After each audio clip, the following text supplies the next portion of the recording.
Football fans far and wide, from Bangkok to Berlin, this is the Football v Football podcast. Today we're going to be discussing the EPL Gameweek 25 recap on a game week where some teams weren't playing, some teams were playing in another cup, Manchester United, Newcastle, or at least some of Newcastle. We had some tremendous games on the week here. A lot of games where it's kind of boring in the beginning and then got a little bit exciting at the end. Kind of that trend. Some teams extending their lead in the league race here. Some teams looking more like they're going to get relegated. And some teams just fighting, scrapping, clawing. Saw a lot of that this week. And we're going to go ahead and get started. But first, if you're watching on YouTube, go ahead, subscribe, like, comment, share, do all that good stuff. If you're listening on a podcast platform, maybe Spotify, if you want to follow on there as well, give a good rating, would be much appreciated.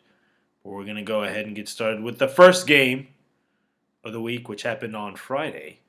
Fulham and Wolves tied 1-1. Mitrovic again out of this game.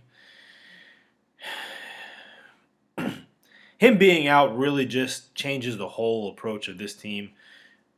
You know, when they're attacking defenders like Anthony Robinson and Kenny Tete are pressing as attackers, and I think they're two of the best in the league, they're not nearly as effective when the guy that they're feeding is Carlos Vinicius. No offense to him, he's just not the class of Mitrovic, and at striker he's not as clinical a finisher as Mitrovic. He's not as good at winning headers for goals as Mitrovic is, and that's kind of why they couldn't pull away in this game. I mean, Fulham I think has a tremendous team. I think their defense is great too. Bernd Leno, I think he's a great player, one of the best keepers in the league, if not the best. Great defense, great midfield, but when Mitrovic is out, they struggle to score until we'll talk about it a little later. They got a little super sub that comes into the game. But on the other side, on the Wolves side, Sarabia. We mentioned last week that this guy, they just, when you listen to the game, they say Sarabia's name more than anybody else the past two games when you watch Wolves games. And this guy's just all over the pitch. He's everywhere. Great addition to this team. And he scored the opening goal for them on top of everything else. He just scored the goal for them. He's everywhere. He scores goals. He's a great player. Most valuable player for Wolves, in my estimation. And this is a team that really needed a spark. I mean, Adama back with the baby oil, not doing much. Nobody else in this team doing much. They're benching Podence and Moutinho, and he's a real spark for them. So great pickup with Sarabia. And as I alluded to earlier, the East European guy, Manor Solomon, it just comes off the bench every game and seems to score for this team. I know this is the second straight game that he did it. I know that probably he scored in some other games as well. And he tied the game for Fulham here in a game where it looked like Wolves was pretty purely dominating this game. So kudos to that guy. He's a good player. I'll also mention that Jose Sa, I've been particularly critical of him. I think it's warranted throughout his time both in Portugal and with Wolves. But I have to admit, today he made two big saves to keep this game tied for Wolves. So credit where credit is due. Jose Sa had an above-average game today. And that was pretty much it from this game. This was a 1-1 draw. Good for Fulham. They've been doing well this season to eke out this draw, even with Mitrovic out. And Wolves, they showed a lot of heart today. I think they played a good game today as well. This is one of the games where, even though it's a 1-1 tie, both teams look pretty impressive. We'll move now to the first game on Saturday. Aston Villa beating Everton 2-0. I'm going to say it again. I said it last week. I have no idea why Neil Maupay still plays. And not only plays, but this week he started. Over the years, this guy is a striker that is so off target, one of the least clinical finishers I've seen, just so imprecise, and this team has better options. And I don't know why he's still playing, to be honest with you. Everton missed so many opportunities in this game, especially in the first half, and in so many different ways. Almost goals cleared off the line, headers missed, just shots barely off target. But on the Aston Villa side, Ollie Watkins, aggressive attacking all game in several different ways. One, for sure, header that Pickford just barely touched, and it went up, hit the post, came down, and just was there. They were lucky it didn't clear the line. And then there was another rocket shot from Watkins in this one from distance that almost got past Pickford. He didn't catch it cleanly. It almost could have gone past him. And this was not even like outside the box. This was maybe two-thirds of the way up the field or something like that. I mean, it was from distance. And this guy has some power, Watkins. And then there's another play very early in the game where Watkins, it looked like he had the goal, but Pickford clattered into to Watkins, and it very easily could have been a PK, but he didn't sell it enough. In a league where refs are conditioned to only call. To only make calls when players act. Pickford acted like he was injured somehow, even though there's no way he could have been injured. And Watkins just stood up pretty quickly. And like I said, this is a league where the refs are conditioned to only react when players act like they've had like a career-ending injury, which they do like every 20 minutes. But we'll see what happened later in this game. I think there was a bit of revenge exacted.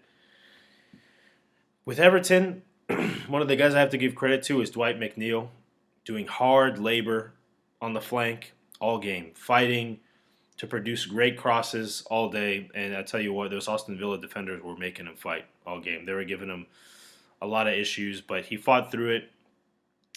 But despite McNeil's efforts, nothing was converted. Nothing was converted into a goal.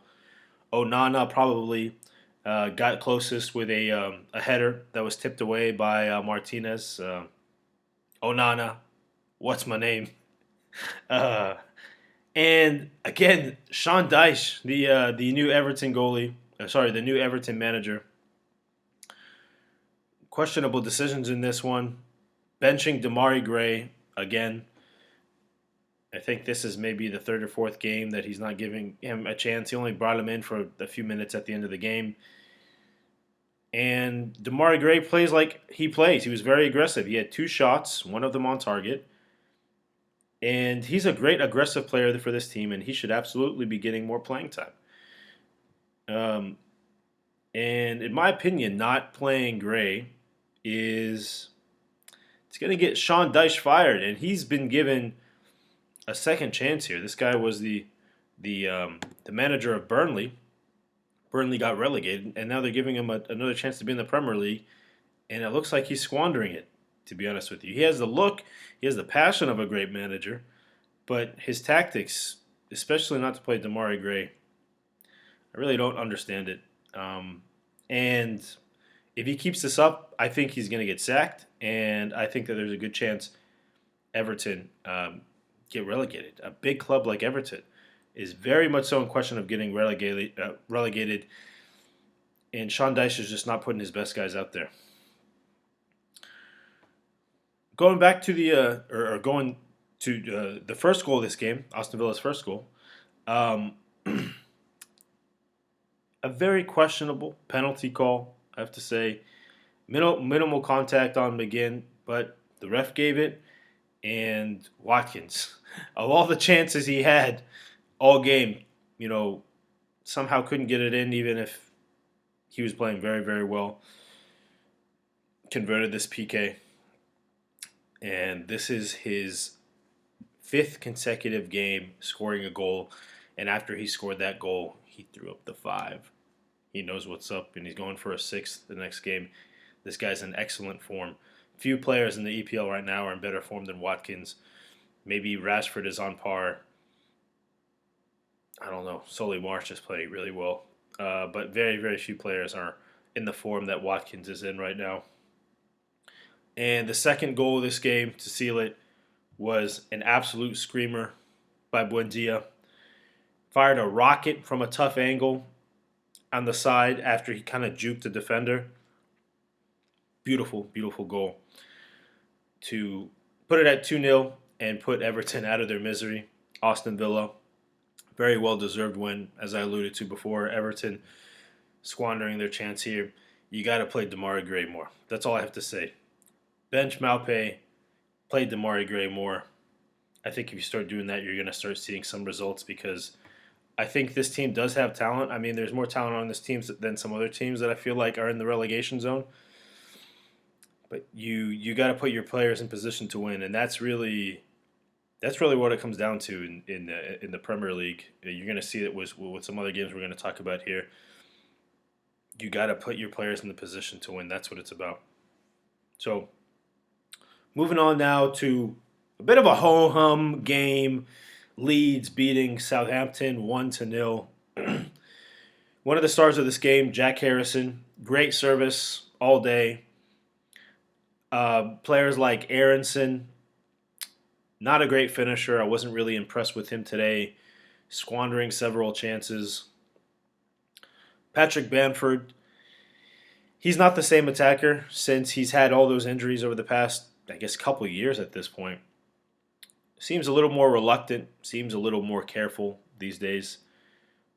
But Leeds was absolutely on the front foot all game and just took a mistake by Southampton and their keeper in a display showing why they're at the bottom of the table. A pass from Jack Harrison, who was active all game, to Junior Firpo, and kind of a mediocre shot on goal, but the keeper just kind of let it go under his arms for a cheap, easy, but ultimately meaningful goal for Leeds. Southampton, if we're assessing them here, feckless all game. No real threat. They need strikers badly on this team, very badly. Like I mentioned last week, James Ward-Prowse is really the only guy on this team. They really got nothing else. I mean, it was kind of sad. Stuart Armstrong trying out there. He got a yellow this game. Just he's one of the OGs on this team, playing his heart out, but just couldn't get much done. I mean, this team is in dire need of some strikers. But Leeds, a much needed 3 points here to put them just above the relegation zone. They're now 17th in the Premier League. They'll take whatever they can get. I think they showed their owner in the box this week, getting emotional, shedding tears, just trying to stay alive. And that's the same thing they did last year. They were just trying to stay alive all year, and they barely did at the end of the season. Leeds is a bit of an enigmatic team. It seems like they have potential. They have a lot of American players, and they just signed Weston McKennie as well. Yeah, this is another team that I feel like would benefit from like a better manager. I know they just fired their American manager for another guy, but still, I think that there is upward mobility for this team. On the other hand, Southampton, as we talked about some other teams before, this is another team that is very, very, very much so in danger of relegation. And we've seen Southampton in the Premier League for years and years and years. It would be very strange if they were to get relegated, but it's really looking like that's what's going to happen. I'm not sure if there's another transfer window for them to bring somebody else in to be a striker, but if not, It's looking like they might get relegated, and if so, I hope that James Ward-Prowse, even though he is the best thing that's ever happened to Southampton, I hope he catches on to another team. That's what seems to happen usually with star players on these teams that get relegated. So I suppose we'll see what happens the rest of the season. This battle against a couple bottom dwellers, big win for Leeds, Southampton. You got to do some work. Moving on now to Arsenal beating Leicester 1-0. I'll start by saying I love how active and attacking Zinchenko is. This guy, we talked about him last week, even as a defender. He not only gets out on the wings and on the flank, which a lot of attacking defenders do, but you find him oftentimes in the center of the field, in the heart of the attack. This guy's a great player. Very, very good player. Another player on Arsenal I was impressed with, Leandro Trossard. Beautiful top corner goal from distance with power. Ultimately disallowed by a very questionable offside call. Trossard is a guy that I really liked his aggressive style at Brighton. And it's great to see him get this stage in Arsenal. He later assisted the only goal of the game to Martinelli, who got injured while scoring that goal and somehow popped back up later and finished this game. You never know in English football if somebody's injured or not. I mean, this guy looked like he was like very, very badly injured, but somehow finished the game. But Trossard, tremendous game. I think he's a quality player on this team. Leicester, in the middle of the game, I have to admit they did have some chances, some solid chances, couldn't convert. There was one cross from Harvey Barnes to Tete, who just barely off target there. Leicester, I feel like, is another team that could benefit from more clinical finishers, better strikers. Vardy's it seems like his time has passed, and all they really added is Tete. Iwobi is a very active guy. He also was involved in this one. He's a very active guy throughout the field, but as a finisher, not the best. And Madison is just, I think he has a great feel for the game and great vision, but lately it looks like he's looking a little bit more like Vardy, where maybe the skills are diminishing a little bit. Overall, there's a lot of talk about Bukayo Saka. There's a lot of praise being heaped on this guy, but in my opinion, I think he's a little bit overrated. I saw it in several points in this game. The guy doesn't have a great acumen. He doesn't have great football acumen. He waits too long to make decisions. I think that there are openings way earlier when he has the ball, and I think he is a second too late in a lot of his decisions. And in the Premier League, that really makes a big difference. So that's just kind of my personal opinion on Saka. Arsenal, I think overall, as I see this team, even though they I think are first or second, I guess in the league at this point in the table. I don't think that they're utilizing their full potential. I still see some upward mobility for them if they want to really, if they're serious about winning this league title, taking it from Manchester City. I'm going to say it again. I don't think they use Fabio Vieira nearly enough. And now Reece Nelson has been healthy for maybe 2 or 3 straight games now. And they haven't given him any playing time. When he has played earlier in the year, I think he only has played a couple games. But incredibly active. Many shots on target. I think he scored a goal as well. You got to give this guy an opportunity. You got to give him an opportunity to play. This is 1-0. This could have gone either way. But Fabio Vieira and Reece Nelson, both tremendous attacking players. Arsenal has kind of squeaked by both games this week, or this week and last week, against teams like Leicester, who are just kind of middling, and And even Aston Villa last week, it was closer than the score. I know the score was 4-2, but if you watch the game, Arsenal was ahead. Sorry, Aston Villa was ahead 2-1 for large stretches of the game. They were ahead 1-0. They were ahead 2-1, and Arsenal broke it open at the end. But I think Arsenal's missing an opportunity to play some of their other players, like I said, Vieira and Reece Nelson. We'll see if it comes back to bite them when they play some of these better teams. But good win for Arsenal here. Leicester fought hard, but Arsenal gets the points, gets the 3 points, and that's really all that matters.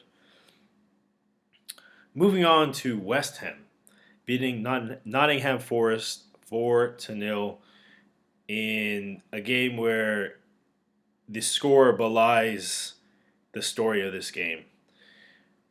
West Ham, admittedly, was on the front foot, keeping Navas very busy in the early portions of this game. Gibbs White for Nottingham Forest, very active, but just no one there to help him finish with a goal. Brennan Johnson, just very average. Not many finishers on this team. And it wasn't until the 70th minute, 70th or 71st, that finally the 0-0 deadlock was broken in this game by Danny Ings. And then right after that, the bubbles started flying and flowing. People were making bubbles in the stand. You could see it all over. And the party started, essentially, at the West Ham grounds. And it was the first of 4 goals in 14 minutes. Yes, that's right. 4 goals in 14 minutes. The floodgates were open. Declan Rice had a beautiful top corner shot on goal, or for the third goal, I believe. Mikel Antonio also had a great header for another goal, maybe the 4th goal. And you can't help but be reminded about Keylor Navas here and his allowance of 7-0 when he played against Spain in the World Cup. And some people are going to have the opinion of him that he is a feast or famine goalie. The same way I feel about David De Gea. I'm getting that feeling about Keylor Navas here to allow four goals in 14 minutes like that. After he had been playing well early in the game, I think he had quite a few saves early, but they were all just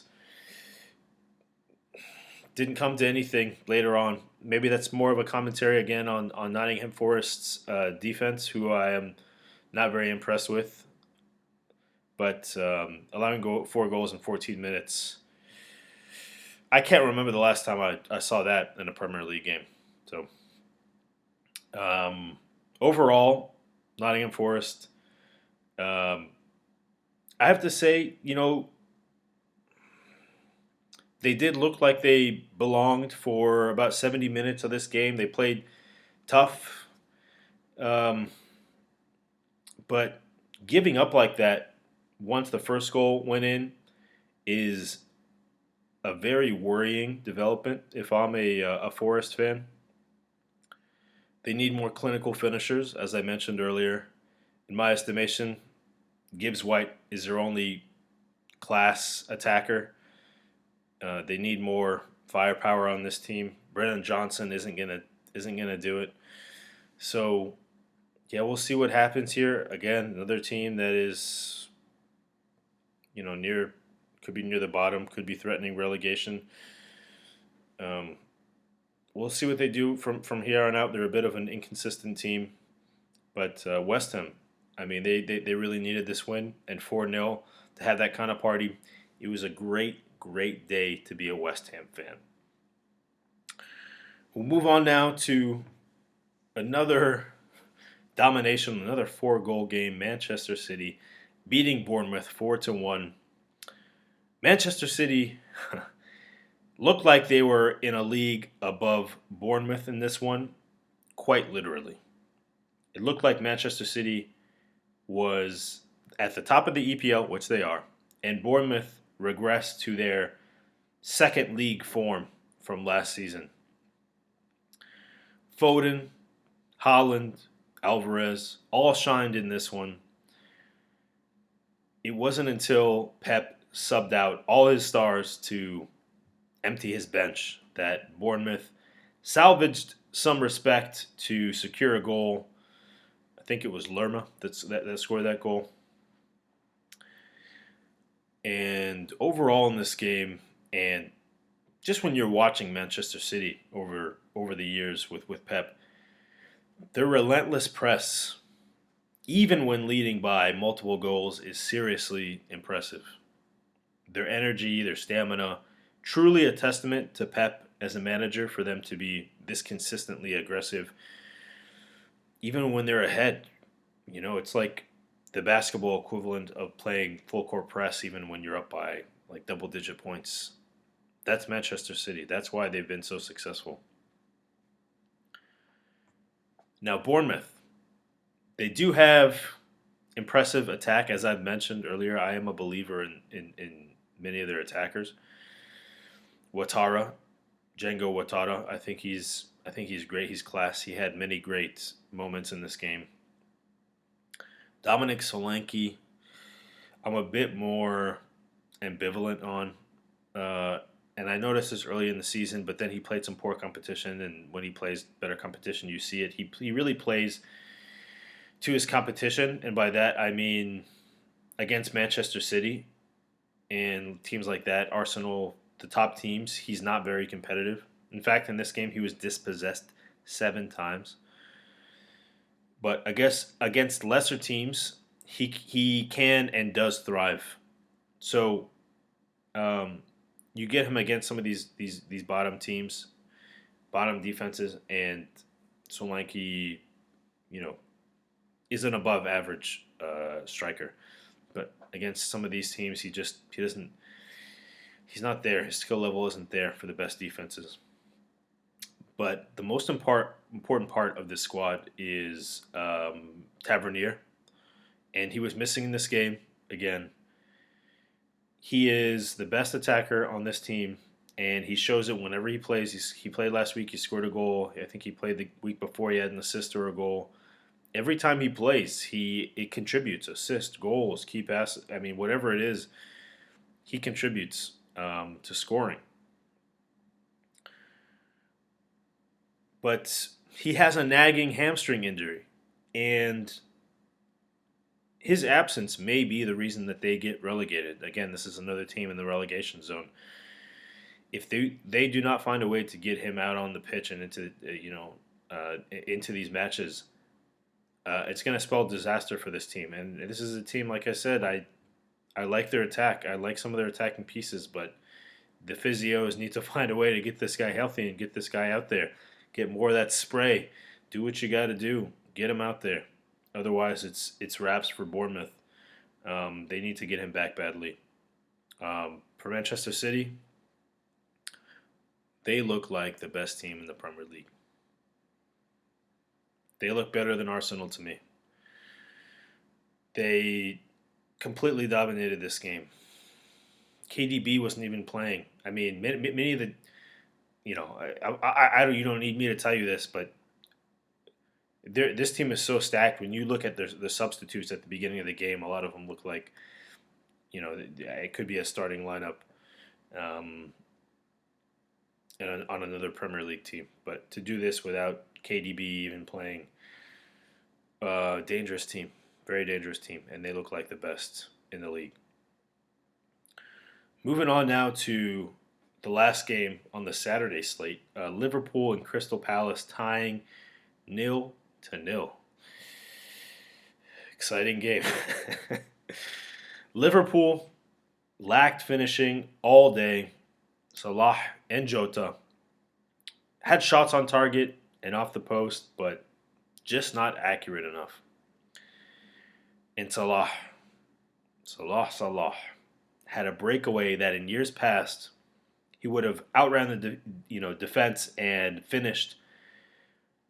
But there's no other conclusion than to say he has lost a step speed-wise.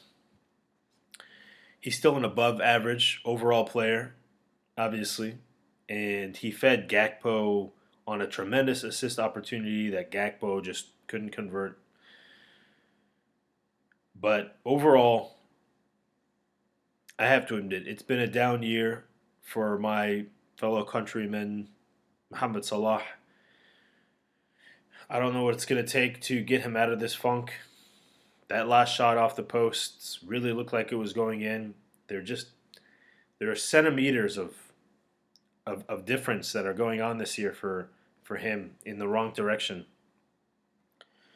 So yeah, we'll see. We'll see what happens. Liverpool is in a kind of in a precarious place here, and their defense in this game was a sieve again.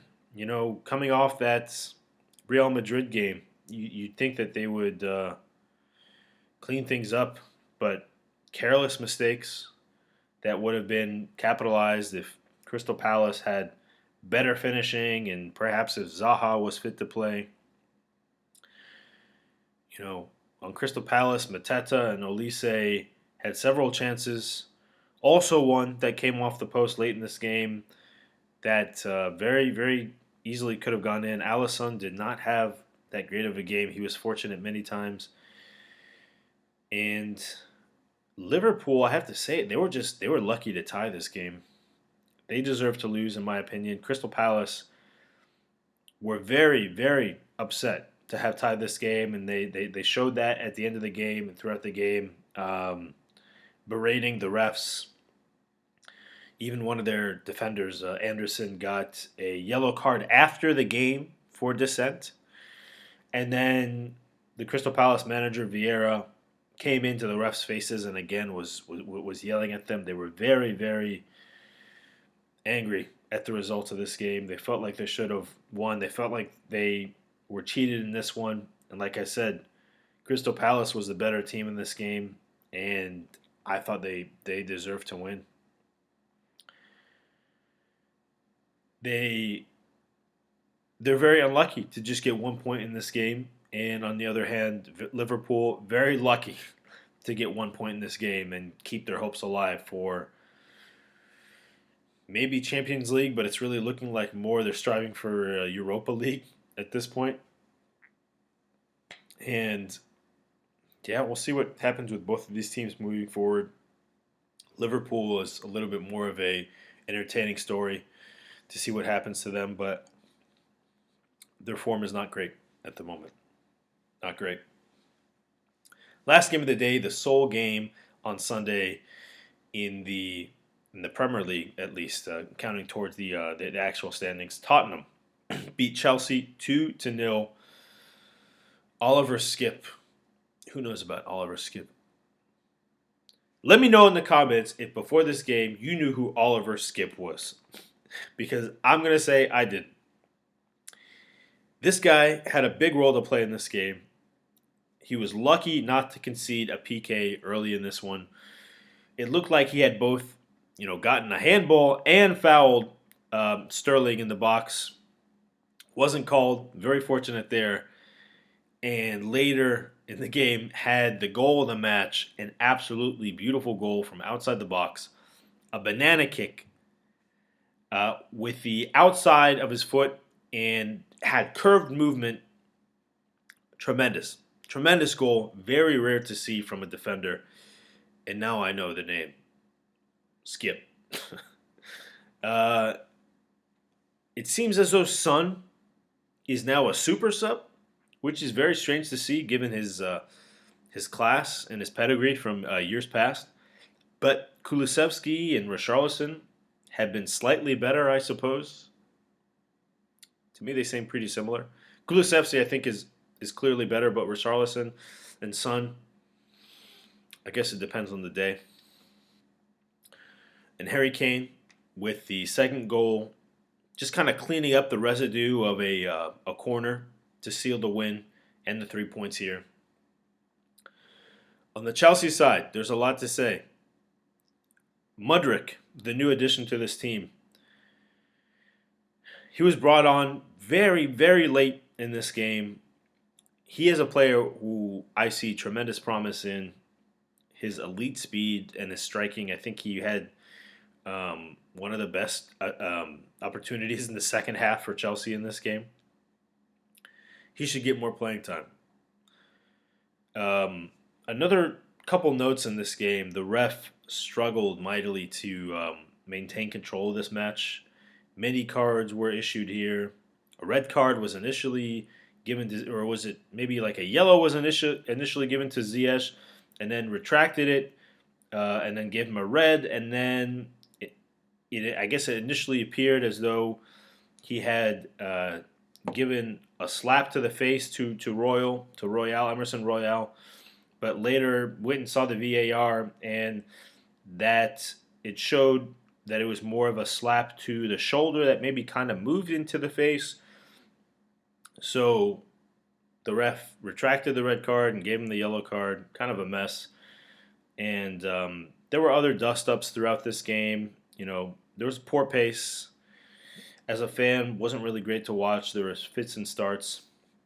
And even the announcers had kind of a poor game here.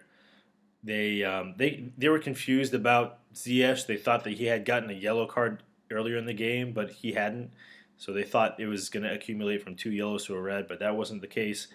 And then the other announcer was saying he kept bemoaning the fact that Ziyech, he slapped him. He very clearly slapped him in the face. What kind of precedent does this set that he slapped somebody in the face and he is not kicked out of the game? He's not shown a red, but if you see the replay, it's like really kind of you hit him on the shoulder and then Royale moved and then maybe hit him in the face a little bit, but that's on Royale.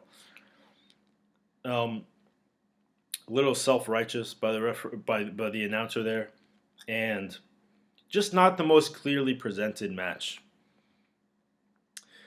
And the last point in this game, Graham Potter, again, this is a very big topic. This was actually, I believe, a top news story on ESPN. Tough to do in on an American site like ESPN for EPL to get there. But there was a reports that emerged this week about Chelsea manager Graham Potter receiving death threats for him and his family, which is unacceptable. Obviously, I want to say that. And it also speaks to how poorly this guy has performed as a manager of one of the world's biggest football clubs. He was much better suited to be managing Brighton, where he was doing very well. And it's only a matter of time before he's replaced with someone who knows how to maximize the myriad talented players on this club. And they do have a lot of talent on this club. And when that happens, Graham Potter, I hope there's a job for you somewhere in some of these other teams that are closer to the bottom that would really value a coach like you, because it seems like what Graham Potter does is takes underdogs and does well with them. But when you have all these, we've said this before, Chelsea was very, very active in the transfer windows this season and have almost completely turned over their team. It's very tough to do. It takes a really experienced coach. I think that this is a team that would have really benefited from one of those coaches you bring in like Pochettino, or the level of like a Pep or a Jose Mourinho or somebody on that level. Not a Graham Potter, not an up-and-coming kind of guy that just does well with kind of subpar talent. But that was the last game of the week. I know it's a double game week. There are teams that are going to be playing twice, but I wanted to wrap up this weekend of the EPL here. I want to thank you all for listening to this podcast. I want to remind you, if you are watching on YouTube, go ahead, subscribe. Would be greatly appreciated. Like, comment, engage. Leave any questions you have in the comments. We love engaging with fans, getting discussions started, whether you agreed or disagreed with anything within this podcast. Listening on a podcast platform, Spotify, Apple Podcasts, whatever. Go ahead and give us a follow. Would be greatly appreciated. And give us a rating, whatever it is. If it's 5 stars, even better. If not, let us know what you think. Let us know how we can get better, give you the content that you want. And, of course, many of us are on Twitter and Instagram, and we are no different. So you can find us on there, Twitter It's at FBallVFball. On Instagram, it's football_V_football. Ladies and gentlemen, thank you so much for listening to this podcast. We will be back with more content. Until then, have a fantastic day, football fans.